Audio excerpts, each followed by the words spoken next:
We are about to go down into an old railroad. This train tunnel, buried since World War I, leads to a house, which sits in a romantic spot on the Montana prairie. The trestle to it has long since rotted away, but the tunnel, despite being caved in, has a gap we can still crawl through.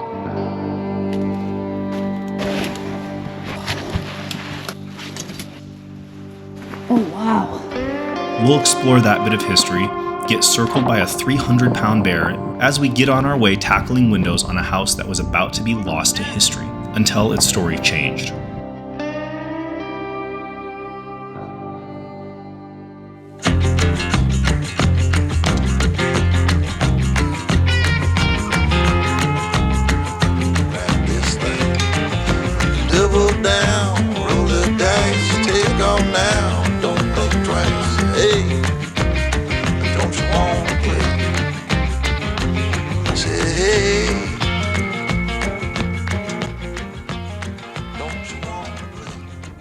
This tunnel was built for the railroad, but the Great War changed all of that.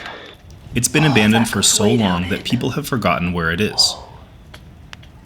Robbie and I haven't been up here since childhood, but today we thought we'd all go exploring deeper into this tunnel than any of us have ever been. Be careful. Okay, George, you stay there and wait for Mom, okay? Oh, wow.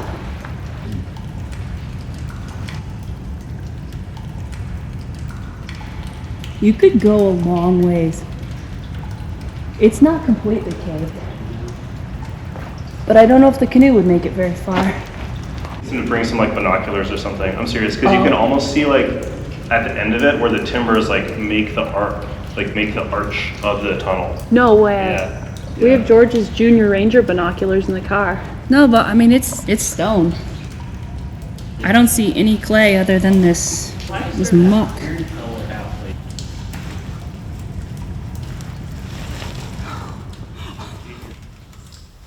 Oh, whoa. It sparkles. Yes. Right. What? I think it's gold. Yeah, it is. I didn't know it was just. I'm serious. Come in here and look at this. It's probably pyrite or something, but it's something.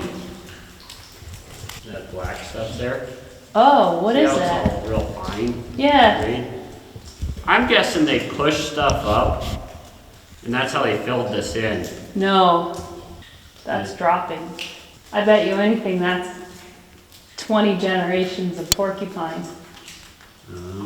Yeah. Right in there. We can't see the end. The tunnel curves as it goes along. Deep inside, you can just make out wooden timbers that still hold up the stone ceiling. We can't get to that end of it. The clay and water are like quicksand. They just suck your feet down. We do know from the pitch black that the other side was intentionally caved in long ago. No sunlight gets in there. This tunnel is so full of secrets that we had to know more about its past. So we went digging at our library, and luckily our local historian Drew had some answers. Before Lewistown had railroads, all the things that were coming through Montana were either on boats or you had these stagecoaches. And the railroads made things way easier for things to get transferred around the state, but then they also allowed for granaries and farmers to then connect with these things.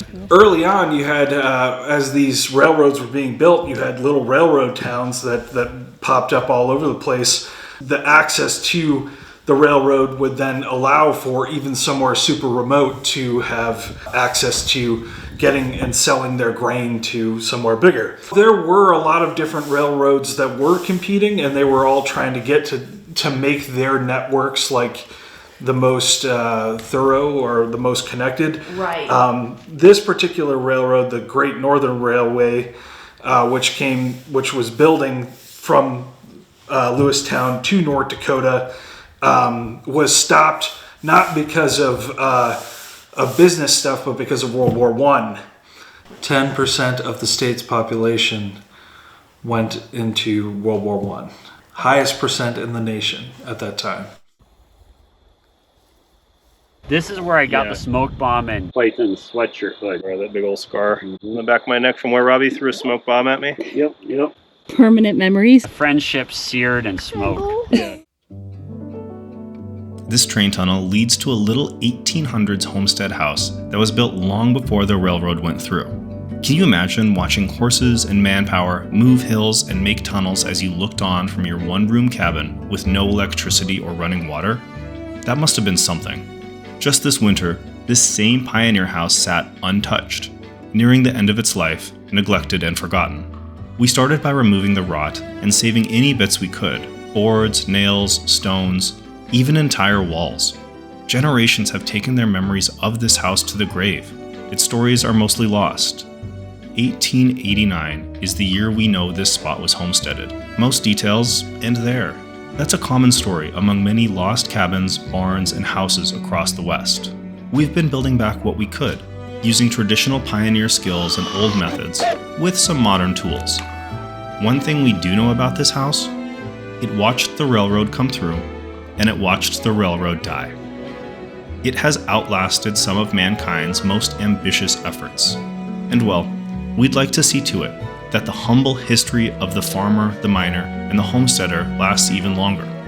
These were the days of making do and self-sufficiency, and that's worth remembering. If you want to see more, hit the like button and subscribe to the channel. And we humbly ask you to consider becoming a channel member.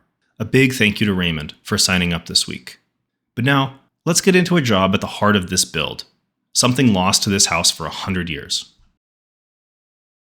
All right, so we're starting in on windows today. We've got one of them in, but we have 3 tall, giant tall ones to go in. We have 1 more small one to go in. And then hopefully we're gonna get to the front door too. We saved the original. But we've also got the campfire going. I'm gonna show you guys what we're doing with that in a sec. If you can hear it in my voice, I'm fighting a cold. So I've got kind of a pioneer remedy that they would have used back in the day. We went out on the land and picked some things. We're gonna try what the pioneers did. It's a little trick. We're gonna test that out. So yeah, 1 window, and then we're going to the campfire. Let's get into it. All right, the first window I wanna get in is the south window. This is the most prominent one. You can see it from the highway. I think it's a good one to start with. It's done. No, actually, Robbie came back and it was the sweetest gift. Our first attempt at putting windows in was a total disaster between hay trucks showing up and tools breaking. It kind of turned into a whole thing. So he came back after I was home with the kids and he put that window in. And I am super grateful. But that was way too easy. So I think we should do one more window. One more window and then we can take a tea and coffee break. Hello, Liza. How do you do? That window's gonna get so much I'm better. writing you a letter. I hope it reaches. I know it's been a long time since you heard from me. I'm still kicking around. We gave this windowsill a really steep pitch. And we did that for a reason because basically all of our weather tends to come from the west and it will literally drive rain horizontally into this wall. And so we needed a windowsill that was just going to let that water shed off and not migrate into the house. So that's the theory why we made it so steep. Not all the windows will have it quite as steep as this, but trust me, in Montana, we get crazy storms. This is a good idea. Something that I got. Okay, so we have all this wool and I've been drying it in the sun. You can see it hasn't been cleaned. It's just the leftovers of shearing a sheep. But this should be the perfect material for what we're about to do. We had a great comment on the channel that we should take borax, make a solution, and then dip wool into it. And then you dry that out, and that's apparently what pioneers used to chink in their gaps. So we're gonna give that a shot. Yeah, hon? From what our commenter kind of told us and what I could find on the internet, which wasn't very much, but what I could find said that borax is not only a bug repellent, but it actually kills bugs, and any moisture that might get into these gaps, the borax dries it. So by dipping the wool in that borax solution, basically we're making an inhospitable pocket for bugs in life and something that will draw away any moisture that might get in when the rain drives through this window. So it's definitely worth a try, and it beats spray foam, right? Something about spray foam just would not feel right on this project. Well, I think that looks really nice, hon. It's nice to be out of the wind. Alright, that's the second Pioneer window in. Now it's time to make a Pioneer remedy straight from the land. Robbie and Jesse took the kids on a hike earlier and collected the raw ingredients to make rose hip tea, with pine needles and a touch of prairie herbs. I'm doing it, Mommy. Ah, it smells amazing. Sage. Ranch sage. There's Uncle Dan's, right down there. Well, this is that old railroad grade. Just climbing it from the side. Woo! And right over this edge is where the trestle was. All that's left now is a few rotten posts. You can see it's starting to cave in a bit. Oh, yeah. Hey, Maggie! Look, what are those red things? Those are rose hips. Rose hips. Yeah, you can survive off those. They have vitamin C. Oh, but They'll keep you from getting scurvy in the winter. Oh. Yeah, pick that one, George. The more red they are, the sweeter they'll be. Find the red ones. The most sweet. Woohoo! You just tumble there. Let's get back down to Uncle Dan's and brew a cup of this survival tea. It should work some magic on a cold. This all starts with a campfire that has been going on for an hour and a few bits of old cookware.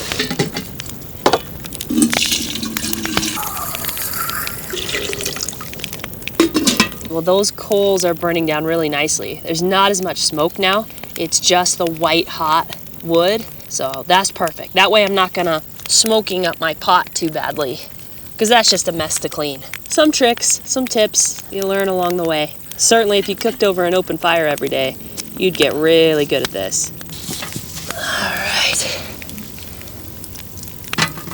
All right, let's give that a minute to boil. Those coals are nice and hot. Sometimes the best way to do this is just build a fire off to the side, but then you cook over the coals that are already there.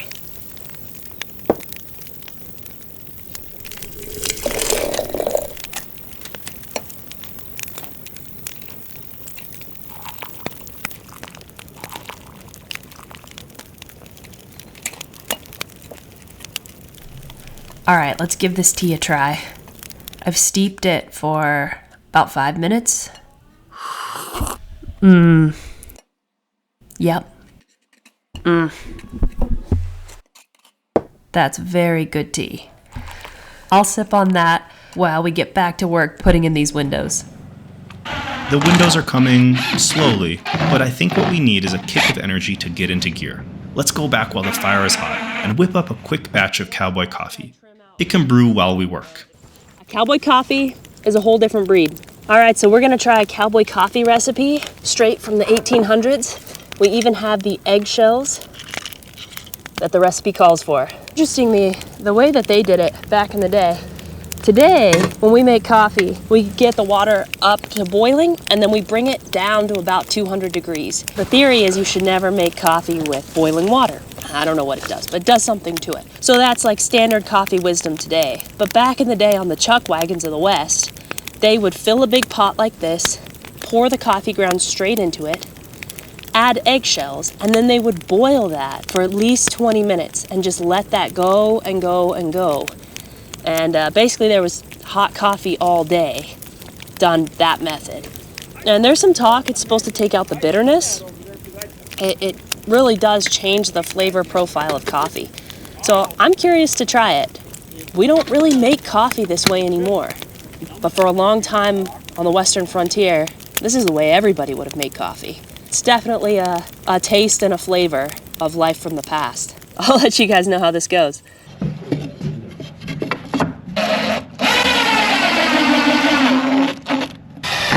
I was wondering if these boards cup the same reason like our stairs cup, if you just apply moisture to the one side.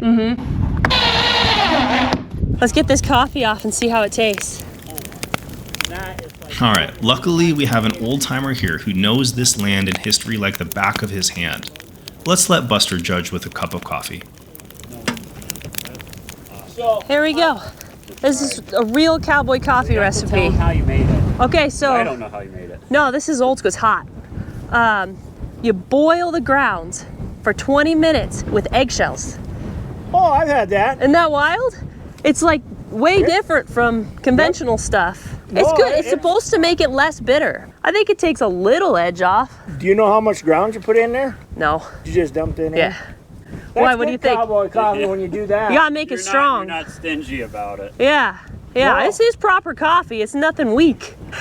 Well, you know, cowboys used to say good coffee could float a horse. Yeah, I was trying to say. There you go. You know there's enough grounds when your spoon But stands. the eggshells are supposed to make the ground sink, and there's not a lot of, it does You work. don't taste them in there or anything. Yeah.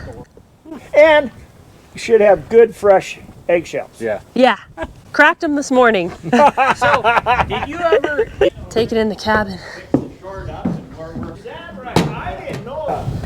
My neighbor's horses, Henry could It smells like coffee. You know how it's his relatives, turning it down and getting rid of it.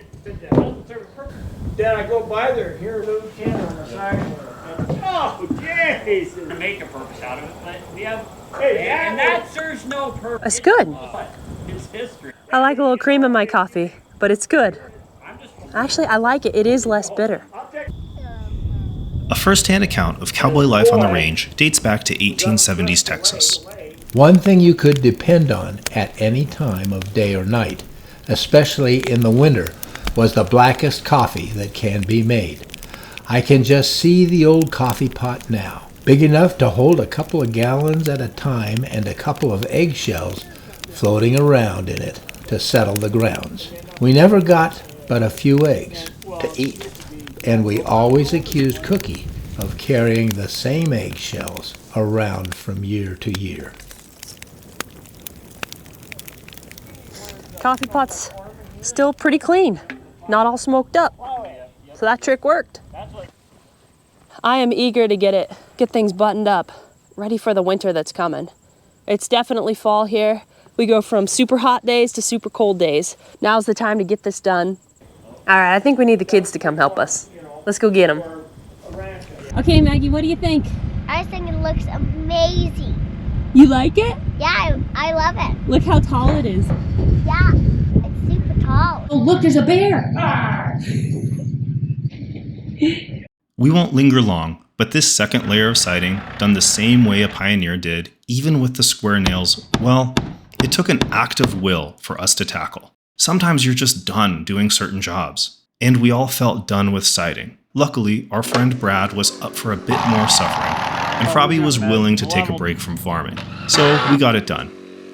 2 layers of pine boards with a sandwich of tar paper in between. Would shiplap have been better? Yeah. Would vertical siding be even better than that? Oh yeah. But the pioneer who built this probably did so with limited tools, limited help, and limited time. Winter was coming for him just as much as it is for us. This project is about honoring the architecture that existed, not how we think it should have been. And this right here, this is how it was on the prairie in 1889. And it's for that reason too that we're leaving these boards totally plain. We just want to soak up how this place looked when it was first built in 1889. It would have looked as fresh and bright and new as it does right now. That's how the pioneers who built it experienced this place. So we just want to kind of soak that up. So no graying solution, nothing like that. Let's just experience it how it was, brand new. While this bit of siding has been made fresh and clean like it was all those years ago, the other side of the house, well, it's wholly original, patinaed over 135 years to perfection. And of course, nothing is square, level, or plumb. Oh, God damn. Did God do that again? Why, what? They're not the same? No. I'm so sorry. Can we cut it and splice one in? Oh, we cut the angle on the wrong end. It's hard. There's a lot of complex angles to this. Oh, man. The good news is Robbie solved the problem with just a few cuts. The window was getting its official test fit and looking very right. But as we celebrated, a chilling realization dawned. We'd been wrong to think we were alone. Yeah. Or did he go into the bushes? Well, we spotted an injured black bear up on the hill right next to the house here. So the kids are inside, so it's not a big threat to us. It's something we gotta keep an eye on. Shouldn't we pray for him? Dear God, keep this bear safe. Blessed is the fruit of thy womb, Jesus. Pray for us sinners, now and at the hour of our death. Amen. God bless you, bear. You shouldn't be coming back this way. That's not like them. Well, we are literally having a standoff with a bear right now. How big do you think he is, Dad? Probably between 400 pounds. That big? Yeah, and I'm concerned that he's come back on us over that hill, so his wound is not that bad, but he may be hungry because he is wounded and not able to. Yeah, I don't like that he's watching us. Yeah. How far away is he? Circling. Right now, 150 yards. You're right, he has circled us. Window progress has stopped for a moment while we keep an eye on him. He's circled back around the house, staring down at us, which is not behavior you want to see in a bear. So I can't say I've ever worried much about a black bear, but at that size, He's still there. and that bold, yeah, we're keeping the kids away. All right, he decided to retreat. Whatever that bear's intention is, the cabin's his. We're taking the kids home and we're getting out of here. It's his place first anyway. We're just visiting. Look, I'm serious. He's coming. All right, we're going. Yeah, he's coming. Let's go. Let's go. Next.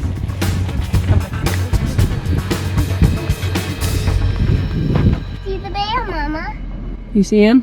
Huh? All right, let's leave him be. Is this scary or fun? Both. Scary and fun? Yep. Nature is a harsh mother. We made sure Fish and Wildlife could find the bear, and we left him in peace.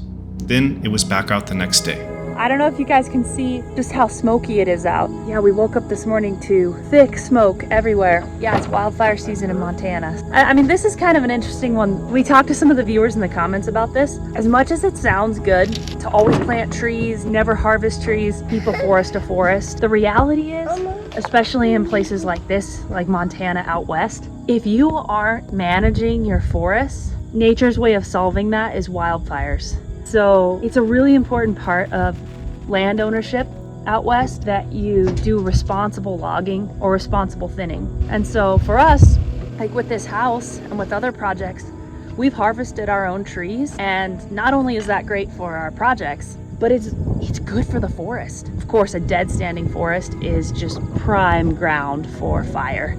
So if we can do our part to prevent that, it's worth it. And if we can take trees that are actually useful for projects, how much better is that? So it's a smoky, gross day here at Uncle Dan's, but I thought that I'd do that little public service announcement on fires and logging. Well, it's a new day, and we woke up from 90 degrees yesterday to upper 30s with wind. Yeah, we feel the pressure to get these windows in, get this house buttoned up. We're down to our last window, but there's still a lot of little stuff to do, like adding all the trim around each one, adding the wool, chinking in any of the gaps. I cannot believe how much darker this west side of the house is. That aging solution totally worked. So much so that from a distance, you cannot tell the 135-year-old north wall from the west wall. As you get close, yeah, you can see that there's not as much character, but the color's right. So we're racing to beat the Montana winter. It's coming. So, truth be told, we don't know what the original windows look like. These window openings are massive, but we found no window weights or spaces for weights. So the windows may have been a primitive sort of double hung that were just wedged open or shut. Whatever they were, we took materials we had around the ranch and cobbled together solid windows that are the exact dimensions of the openings that were there originally.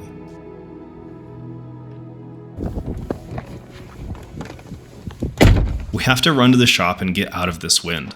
Let's get some fir boards cut and put onto the old door, if only to cover the gaps and strengthen it. We thought about taking the whole door apart and rebuilding it with fresh wood, but when we went to plane the boards for it, Robbie was in for a surprise. So we went to plane some boards, and boy, it wasn't working very well, and I thought it was just the fir that we were running through, and turns out these blades are extremely dull. And I'm gonna save the person's identity, but somebody was running old boards from their deck through this, and I think there was some dirt in it. The middle, they're just toast. Should not look like that. So we made the decision, I made the decision, we bought a helical head, unplugged the machine before we took it apart. Anyway, frustrating. This will be down for a week. The other planer over here, it's in pieces too. So anyways, this is the part that you guys don't always see. It's the part that's frustrating. It's part of life, and we try to not bore you guys with this detail, but sometimes this is what real life is. The front door got done, albeit with rough faces. We have salvaged hinges and a brass and iron rim lock all ready to go. The railroad may have come and gone. The world may be completely different today, but this little house has seen it all and is still here. Thanks for watching. We hope you guys put some stones in a ring and try out some cowboy coffee for yourself. But if not, I'll be right there with you, pushing the button on the Keurig and appreciating how easy that is. See you guys next week to put on the original front door. Cheers, everyone.